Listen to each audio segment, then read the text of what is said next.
여러분 반갑습니다. 9월 마지막 날입니다. 또한 오늘부터 이제 추석 연휴가 시작이 됩니다. 여러분 추석 연휴 기간 동안 가족들과 깊은 정을 나누시길 바라고 또 하늘의 사랑과 또 하늘의 평화와 안식을 가득 누리기를 소망합니다. 저는 오늘 고린도후서 4장에서 7장까지를 간략하게 살펴보려고 합니다.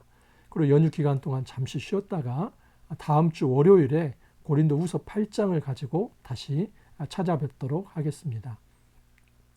여러분 고린도후서 1장에서 7장까지는 바울의 자기 변호라고도 말할 수 있습니다. 고린도 교회와 바울은 어떻게 보면 애증 관계에 있었습니다.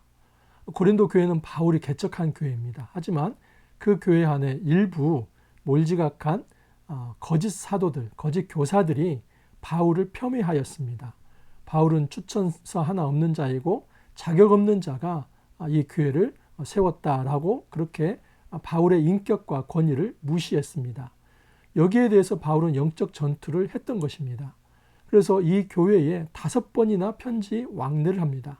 그리고 실제로 한번 찾아가서 그 눈물의 방문을 하기도 하고 또 혹독한 편지를 보내기도 했습니다.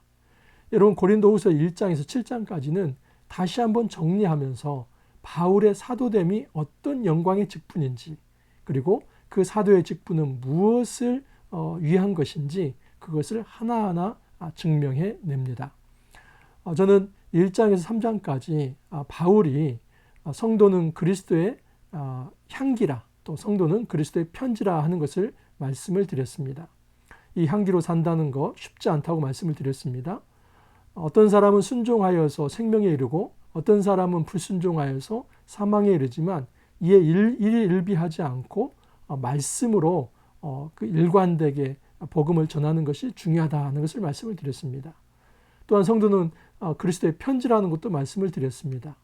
바울은 고린도 교회 그 성도들이 바울의 추천서라고 말씀을 하였습니다. 여러분 그 이유는 바울에게 있어서 추천서라고 하는 것은 이 성도들의 삶이었습니다. 다시 말해서 바울의 권위라고 하는 것이 하늘로부터 뚝 떨어지는 것이 아니라 그 성도들의 삶이 바울의 권위를 증명할 수 있었다 하는 것입니다.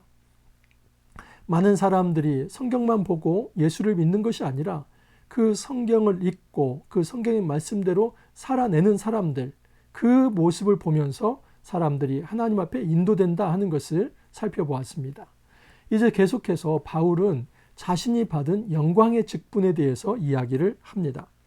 오늘 말씀 이제 4장을 먼저 한번 살펴보도록 하겠습니다. 2절을 보십시오.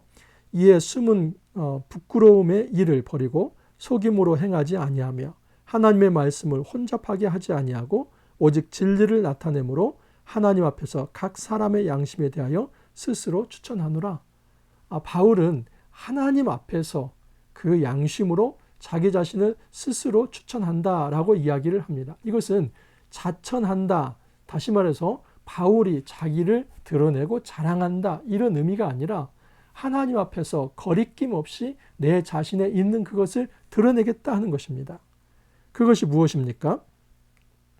6절을 보면 어두운 데에 빛이 비친지라 말씀하셨던 그 하나님께서 예수 그리스도의 얼굴에 있는 하나님의 영광을 아는 빛을 우리 마음에 비추셨느니라. 7절입니다.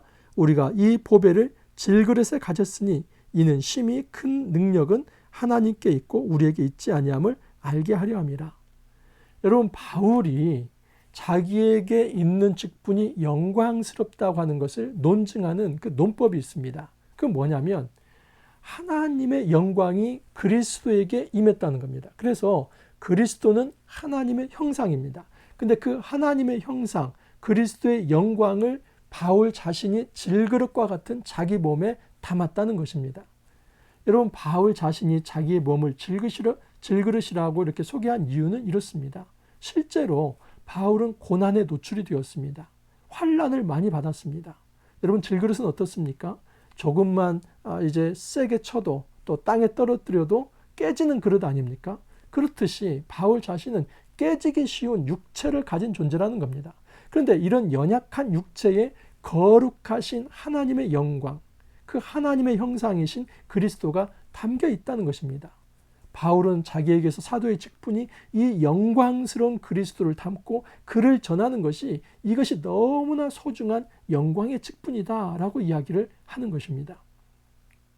여러분, 지금 바울은 1장에서 7장까지 바울의 사도의 직분을 증명하는 것이라고 했죠. 그런데 바울이 이 사도의 직분을 이야기하면서 나는 영광스러운 직분을 가지고 있다라고 이야기를 합니다. 여러분, 이 질그릇에 그 거룩한 하나님의 영광을 받은 바울의 마음은 어떤지 아십니까? 실제로 삶 속에서, 현실 속에서 깨지기 쉬운 그릇처럼 실제로 깨지고 또 깨졌던 사람이 바울입니다. 그러나 그럼에도 불구하고 그 연약한 가운데 포기하지 않고 그 복음의 삶을 사는 원동력이 바로 내가 이 영광스러운 직분을 가졌기 때문이다 하는 그런 확신이 있었기 때문입니다. 8절 이하를 보면 우리가 사방으로 우겨쌈을 당하여도 쌓이지 아니하며 답답한 일을 당하여도 낙심하지 아니하며 박해를 받아도 버림바 되지 아니하며 거꾸리뜨림을 당하여도 망하지 아니하고 우리가 항상 예수의 죽음을 몸에 짊어짐은 예수의 생명이 또한 우리 몸에 나타나게 하려 함이라. 바울을 거짓 선지자 또 거짓 사도라고 폄훼하는 이들이 있었습니다. 왜냐하면 바울은 너무나 남루한 옷을 입고 또 그는 고난이 많았고 늘 아프고 그리고 정말 매맞고 옥에 갇히고 이런 고난의 모습을 보면서 일부 거짓 사도들은 바울을 향해서 봐라, 저는 하나님 앞에 저주를 받은 자이고 사도도 아니다. 만약에 사도라면 저런 고난이 왜 있냐? 이렇게 이야기를 하는 사람이 있었다는 것입니다.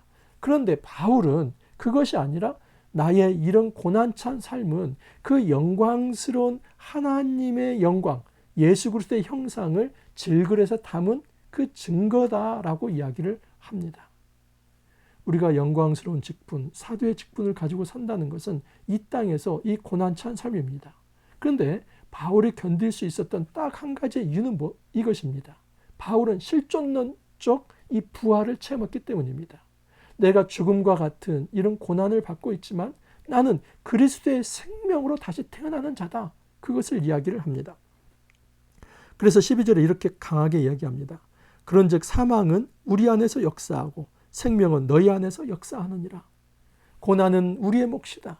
사망은 우리의 몫이다. 그 대신에 너희들은 생명을 체험하고 있다. 공동체 전체로 놓고 본다면 바울 일행의 그 고난의 대가로 공동체는 생명을 얻고 있다는 것입니다. 또한 이렇게 이야기를 합니다. 14절을 보면 주 예수를 다시 살리신 이가 예수와 함께 우리도 다시 살리사 너희와 함께 그 앞에서 서게 하실 줄을 아노라. 여러분, 바울은 부활신앙이 있었습니다. 주 예수를 다시 살리신 이 하나님께서 예수와 함께 우리도 다시 살릴 것을 믿고 있었던 것입니다.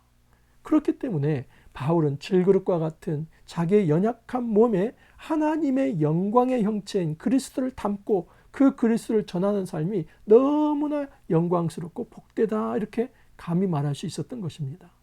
바울에게 만약에 부활의 신앙이 없었다면, 그 부활의 정신이 없었다면 이 이야기를 감히 할 수 없습니다.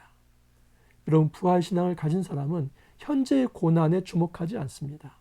현재의 연약한 질그릇에 주목하지 않습니다. 정말 부활 신앙을 가진 사람은 그 질그릇 안에 담겨있는 영광스러운 하나님의 영광에 주목합니다. 그 하나님의 영광이 너무 복되기 때문에 오늘 당장 이 질그릇과 같은 고난은 아무것도 아닙니다. 이겨낼 수 있다는 것입니다. 그래서 이렇게 영광스러운 놀라운 고백을 합니다. 16절입니다. 그러므로 우리가 낙심하지 아니하노니 우리의 겉사람은 낡아지나 우리의 속사람은 날로 새로워지도다. 바울은 인정합니다. 그래, 맞다. 나는 질그릇과 같아. 그래서 나의 몸은 날로 낡아지다. 그러나 나의 속사람은 날로 새로워진다. 여러분, 우리의 육신은 낡아질 수 있습니다. 우리가 이 세상에서 복음 때문에 고난받을 수 있습니다. 그러나 그럴수록 우리의 속에 있는 영은 날로 새로워질 수 있다는 것입니다. 이것이 바로 바울의 실존론적 부활신앙이었습니다. 자, 그렇다면 이제 고린도 후서 5장에서는 이 영광의 직분에 걸맞는 삶, 그 삶은 고난의 삶인데 그 고난을 어떻게 이길 수 있는가? 고난을 이기는 동력, 그것이 바로 5장에 표현되어 있습니다. 우선 바울의 자신의 인식을 한번 살펴보겠습니다. 5장 1절, 2절을 보면 만일 땅에 있는 우리의 장막집이 무너지면 하나님께서 지으신 집 곧 손으로 지은 것이 아니요 하늘에 있는 영원한 집이 우리에게 있는 줄 아느니라. 참으로 우리가 여기 있어 탄식하며 하늘로부터 오는 우리 처소로 덧입기를 간절히 사모하노라. 여러분, 바울은 이런 신앙을 가졌습니다. 지금 이 땅에서 육체의 삶은 무너질 것 같은 그런 육체의 장막이다. 그렇지만 우리는 이 육체의 장막에 갇혀 있는 존재가 아니라 하늘의 처소로 덧입기를 바라는 그 소망 가운데 사는 존재다라고 하는 것을 말을 합니다. 실제로 신앙인은 그렇습니다. 여러분, 실제로 신앙인은 소망을 가진 존재입니다. 내 육체는 무너질 장막이지만 하늘에 있는 그 하늘의 처소를 바라보는 신앙, 그 소망이 바로 믿음입니다. 그러면 이렇게 생각할 수 있습니다. 이 땅의 삶은 아무것도 아니고 어차피 무너질 장막이기 때문에 우리는 그냥 교회에서 기도만 하고 산에 가서 세상과 분리되어서 그렇게 하나님만 경배하면 되겠네? 수도원적 삶을 살면 그것이 진짜 경건이고 거룩이겠네? 이렇게 말할 수 있습니다. 그렇지 않습니다. 바울이 이렇게 이야기합니다. 우리가 짐진 것 같이 탄식하는 것은 벗고자 함이 아니요 오히려 덧입고자 함이니 죽을 것이 생명의 삼킨 바 되게 하려 함이라. 바울이 진짜 원하는 것은 지긋지긋한 이 고난을 벗고자 함. 그래서 죽어서라도 그냥 벗어버리고 싶은, 이 짐을 벗어버리고 싶은 그것이 아니라 이 죽음이라고 하는 것이 생명으로 덧입혀지기를 바란다. 방금 아까 말씀을 드렸죠. 여러분, 고린도후서 4장은 부활신앙입니다. 그 부활신앙이 그대로 드러나고 있습니다. 이 죽음과 같은, 질그릇과 같은 이 연약한 육체가 이 땅에서 당하는 이 고난의 삶, 죽음과 같은 삶, 그 죽음과 같은 삶을 생명으로 덧입기를 바란다. 이 실존론적 부활신앙을 가진 사람이 바로 바울입니다. 그 실존론적 부활신앙이 있었기 때문에 현재의 고난을 이길 수 있었다는 겁니다. 현재의 고난을 이기는 동력은 바로 이 부활신앙이라는 것을 알 수 있습니다. 또한 5절을 보면 곧 이것을 우리에게 이루게 하시고 보증으로 성령을 우리에게 주시는 이는 하나님이시니라. 여러분, 실존론적 부활을 체험하는 바로 가장 중요한 핵심은 성령의 임재입니다. 우리가 지금 부활을 체험하고 살아갈 수 있습니다. 많은 사람은 부활이라고 하는 것은 예수 그리스도 재림 이후에 이루어지는 것 맞습니다. 그 육체의 부활입니다. 하지만 여러분, 이 땅에서 예수 그리스도를 믿고 영원한 생명을 얻었다는 것은 이미 영생에 동참한 자로서 우리의 영은 하나님과 함께 있는 존재입니다. 그래서 부활이 시작이 된 것입니다. 물론 육체의 부활은 예수 그리스도의 재림을 통해서 이루어질 것이지만 이미 부활은 시작이 되었습니다. 그래서 이 부활이라고 하는 것도 이미와 아직의 이 긴장이 존재합니다. 아직 그리스도와 함께 그의 몸으로 같이 변화되는 그때는 아직 이르지 않았다 할지라도 이 땅에서 우리는 예수를 믿는 순간 그 부활의 영을 또 이 성령을 우리 안에 모시고 우리는 하나님과 동행하면서 살 수 있다는 것입니다. 그 성령의 임재, 성령의 동행이 바로 오늘날 우리가 이 땅에서 이 고난을 극복할 수 있는 동력이 되게 하신다 하는 것입니다. 계속해서 5장 11절에서 21절 이하에도 이 고난을 이길 수 있는 동력을 얘기합니다. 그것은 그리스도의 사랑이라고 얘기를 합니다. 13절 14절입니다. 우리가 만일 미쳤어도 하나님을 위한 것이요 정신이 온전하여도 너희를 위한 것이니 그리스도의 사랑이 우리를 강권하시는도다. 우리가 생각하건대 한 사람이 모든 사람을 대신하여 죽었은즉 모든 사람이 죽은 것이라. 그가 모든 사람을 대신하여 죽으심은 살아있는 자들로 하여금 다시는 그들 자신을 위하여 살지 않고 오직 그들을 대신하여 죽었다가 다시 살아나신 이를 위하여 살게 하려 함이라. 여러분, 그리스도가 십자가 위에서 죽으셨습니다. 그것이 그리스도의 사랑입니다. 그 사랑이 내 안에 있기 때문에 나도 죽을 수 있다는 겁니다. 내가 지금 고난을 받는 것은 누군가를 이러한 방식을 통해서 살려내기 위함이다. 내가 그리스도의 그 십자가의 사랑으로 내가 생명을 얻었듯이 나도 그 십자가의 정신에 따라서 이 고난찬 삶을 통해서 공동체가 생명을 얻는 길이 있다면 내 생명을 아끼지 않고 바치겠다. 이것이 바로 바울이 고난에 임하는 태도였습니다.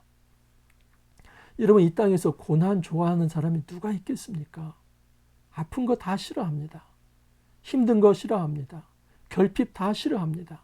뭔가 풍요롭기를 바라고 편하기를 바라지 아프고 힘들고 결핍된 거, 곤핍한 거, 공궁한 거 다 싫어합니다. 하지만 여러분, 이것은 세속적인 생각이고 하나님께서 우리에게 주시는 마음은 무엇이냐면 복음에 합당한 정신을 가지고 살아갈 때, 때로는 그 십자가의 정신으로 살아갈 때 죽음의 고통에 이르는 고난이 있을 수 있다는 겁니다.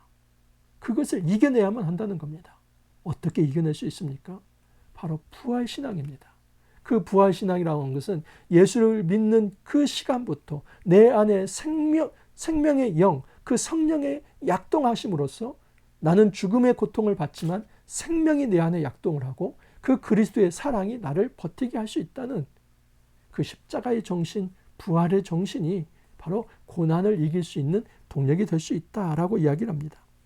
그래서 바울이 이런 놀라운 선언을 합니다. 그런즉 누구든지 그리스도 안에 있으면 새로운 피조물이라. 이전 것은 지나갔으니 보라 새 것이 되었도다. 모든 것이 하나님께로서 났으며 그가 그리스도로 말미암아 우리를 자기와 화목하게 하시고 또 우리에게 화목하게 하는 직분을 주셨으니 곧 하나님께서 그리스도 안에 계시사 세상을 자기와 화목하게 하시며 그들의 죄를 그들에게 돌리지 아니하시고 화목하게 하는 말씀을 우리에게 부탁하셨느니라. 여러분, 바울이 이렇게 이제 선언을 합니다.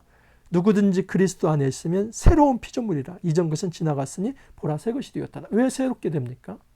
하나님과 그의 백성이 여러분 원수 관계에 있었습니다. 하나님과 그의 백성이 원수 관계에 있어서 그의 백성들은 사망에 이를 수밖에 없습니다. 그런데 하나님과 그의 백성이 예수 그리스도의 십자가를 통하여서 화목하게 됩니다. 이제 평화가 찾아온 것입니다. 그렇기 때문에 모든 생명은 이제 새로운 피조물이 되었습니다. 바울이 이런 얘기를 합니다. 내가 이제는 새로운 피조물이 되었기 때문에 더 이상 육체대로 너희들을 보지 않겠다. 이 말은 무엇이냐면 내가 육체대로 이 감정에 끌리는 대로 너희들에게 그렇게 쏟아붓지 않겠다 하는 것입니다. 바울은 마음이 넓어졌습니다. 전에 창세기를 묵상할 때도 제가 이런 말씀을 드렸지만 하나님의 은혜를 받으면 마음이 넓어집니다. 무슨 얘기냐면 그리스도의 그 십자가의 사랑이 내 안에 나의 모든 것을 이제 치유하고 그리고 내 생명을 살려낼 때에 그 감격이 다른 사람을 보는 눈을 다르게 한다는 겁니다. 하나님의 사랑을 깊이 체험한 사람은 다른 사람을 긍휼의 마음으로 볼 수 있고 사랑의 마음으로 볼 수 있고 넓은 마음으로 품을 수 있다는 겁니다. 그래서 바울이 이런 얘기를 합니다. 그리스도의 그 사랑으로 우리가 화목하게 된 것처럼 너희도 화목하라. 그 화목의 사신이 되어라. 그 얘기를 합니다. 여러분 6장에서는 바울이 이제 마지막으로 이런 얘기를 합니다. 나의 이 사도의 직분이 비방받지 않도록 하기 위해서 내가 이런 노력을 했다라고 얘기를 합니다. 6장 3절을 보면 우리가 이 직분이 비방을 받지 않게 하려고 무엇에든지 아무에게도 거리끼지 않게 하고 오직 모든 일에 하나님의 일꾼으로 자천하여 많이 견디는 것과 환난과 궁핍과 고난과 매맞음과 갇힘과 난동과 수고로움과 자지 못함과 먹지 못함 가운데서도 깨끗함과 지식과 오래 참음과 자비함과 성령의 감화와 거짓이 없는 사랑과 진리의 말씀과 하나님의 능력으로 의의 무기를 좌우해 가지고 영광과 욕됨으로 그래 했으며 악한 이름과 아름다운 이름으로 그러했느니라. 우리는 속이는 자 같으나 참되고 무명한 자 같으나 유명한 자요 죽은 자 같으나 보라 우리가 살아있고 징계를 받는 자 같으나 죽임을 당하지 아니하고. 여러분 바울은 이 위대한 고백을 할 수 있었습니다. 내가 죽은 자 같으나 살아있고 내가 없는 자 같으나 있고 내가 모든 것 가운데서 풍요한 이유는 바로 그 하나님이 은혜를 베푸셨기 때문이다.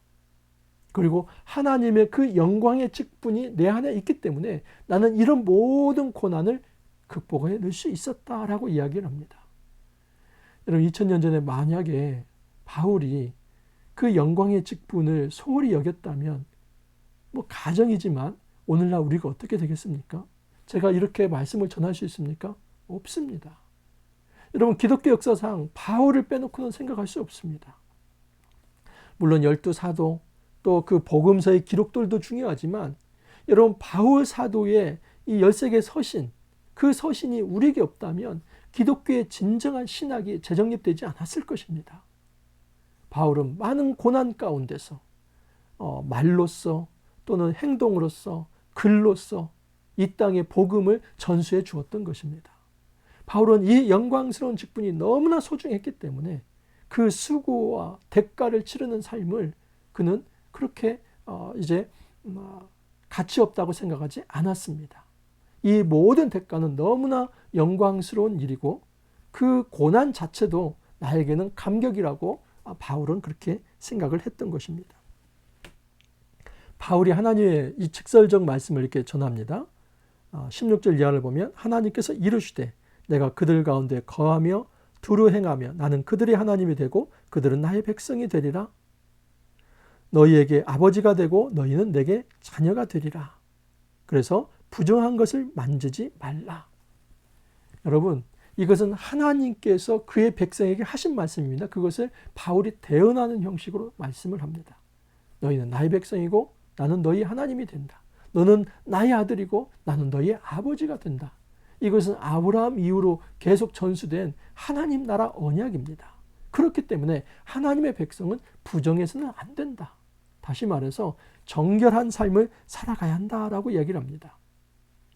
우리는 이제 믿지 않는 자와 함께 멍에를 매지 말라 하는 것을 아주 환원해서 그냥 믿지 않는 자와 결혼해서는 안 된다. 이걸로 그렇게 이제 흔히 해석하는 경우가 있습니다.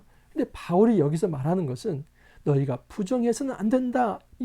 이것은 믿지 않는 자와 멍에를 매지 말라는 말씀과 연결이 되는데 이것은 세상 사람들과는 교류도 하지 말라. 그것을 얘기하는 것이 아니라 그 세상에 물들며 융화되어서 불의에 동참하지 말라는 것입니다. 14절을 보면 너희는 믿지 않는 자와 멍에를 함께 매지 말라. 의와 불법이 어찌 함께하며 빛과 어둠이 어찌 사귀며 그리스도와 벨리알이 어찌 조화되며 믿는 자와 믿지 않는 자가 어찌 상관하며 하나님의 성전과 우상이 어찌 일치가 되리요. 여러분, 믿지 않는 자와 함께 멍에를 맨다. 이것은 소 두 마리가 있는데 멍에는 그 소 두 마리를 하나로 만드는 이 소의 그 어깨 부분에 매게 하는 것입니다. 그것은 어떻게 보면은 그 멍에는 믿는 사람과 함께 맬 때는 동역이 되지만 믿지 않는 사람과 함께 맬 때는 불의에 동참하는 것입니다. 이것은 세상 사람들과 교류하지 말고 그들과 어떤 얘기도 하지 말고 어떤 관계도 맺지 말고 살아가라. 그 얘기가 아니라 세상적 방식, 그 세속적 방식, 그것을 추구하지 말라는 것입니다.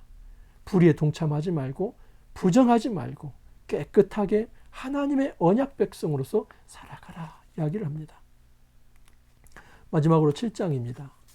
여러분, 이 7장에서 드디어 바울이 근심했게 했던 것, 다시 말해서 이 고린도 교회를 향해서 이 눈물의 편지, 혹독한 편지를 보내지 않았습니까?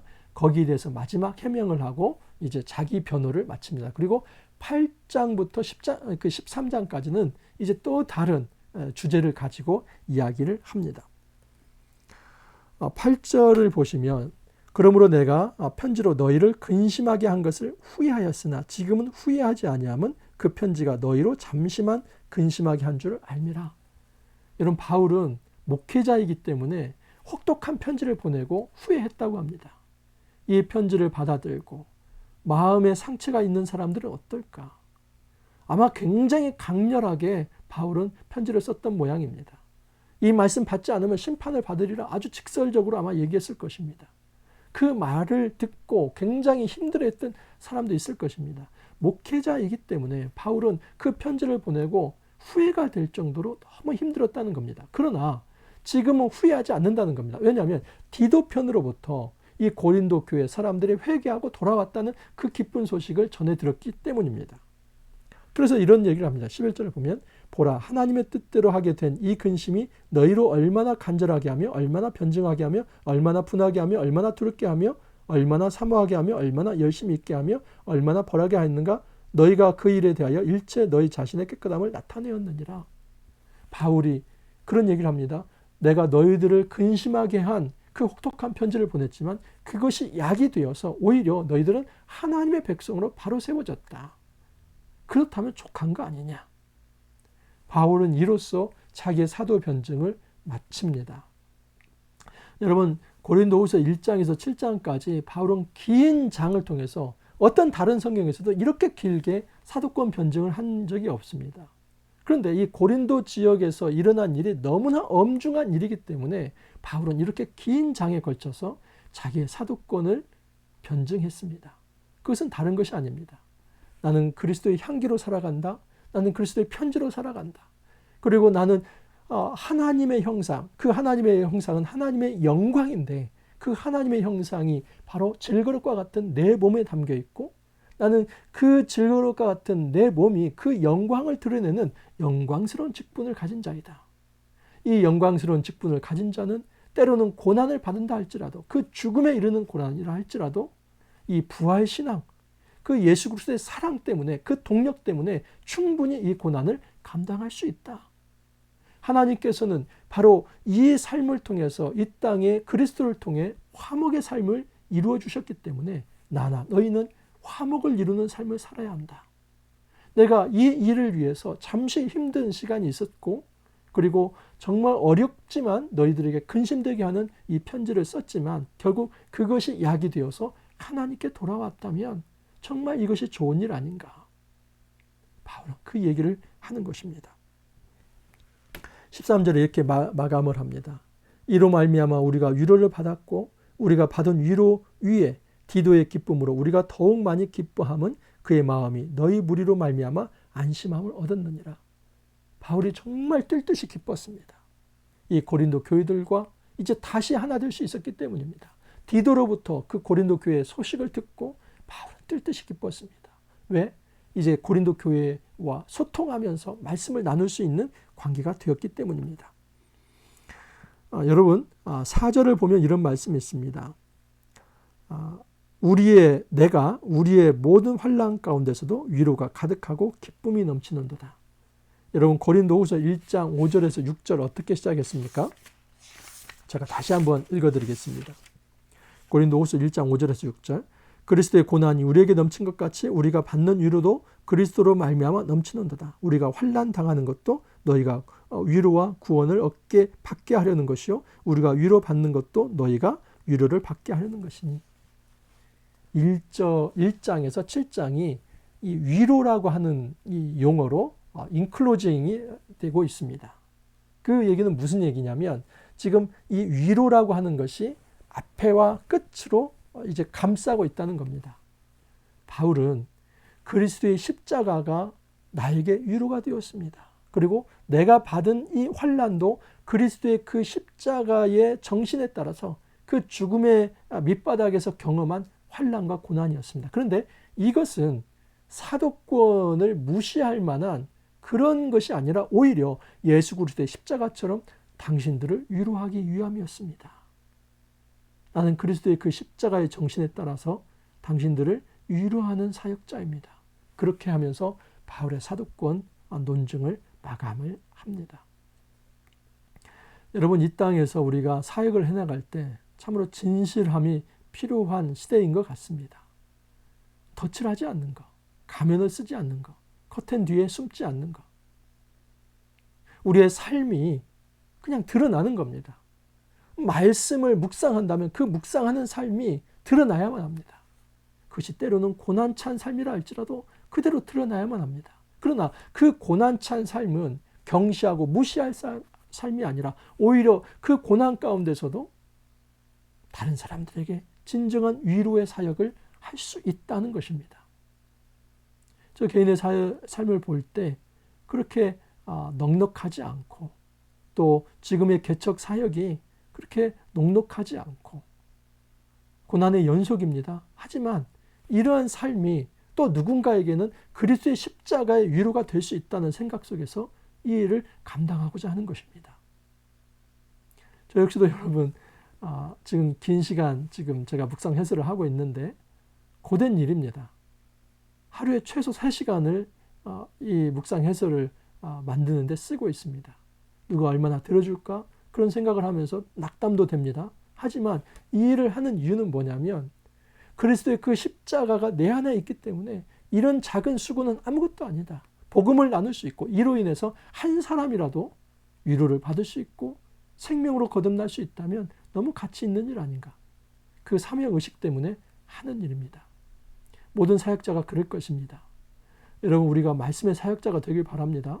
목회자만 말씀 사역자는 아닙니다. 말씀을 묵상하는 모든 사람은 말씀 사역자들입니다.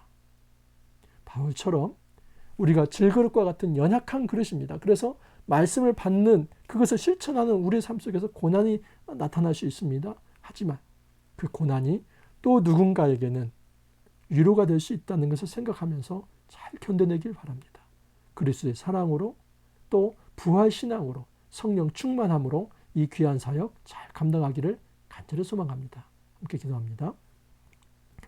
주님 감사합니다. 고린도후서 4장에서 7장까지 짧은 시간 간략하게 살펴보았습니다.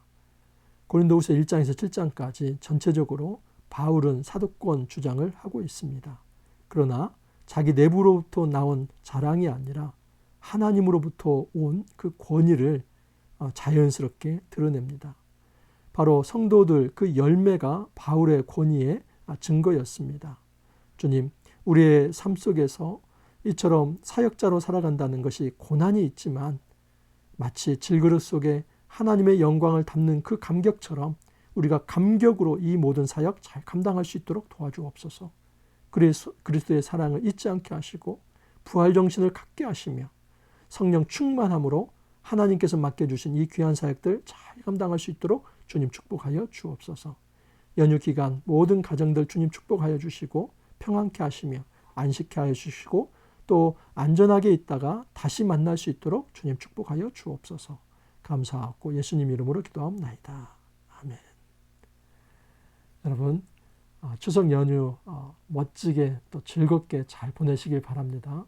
가족들과 귀한 정 나누시고 또 안전하게 계셨다가 다시 이제 공동체로 함께 만나 뵐 수 있기를 바랍니다. 저는 월요일 날 다시 고린도후서 8장을 가지고 만나 뵙도록 하겠습니다. 감사합니다.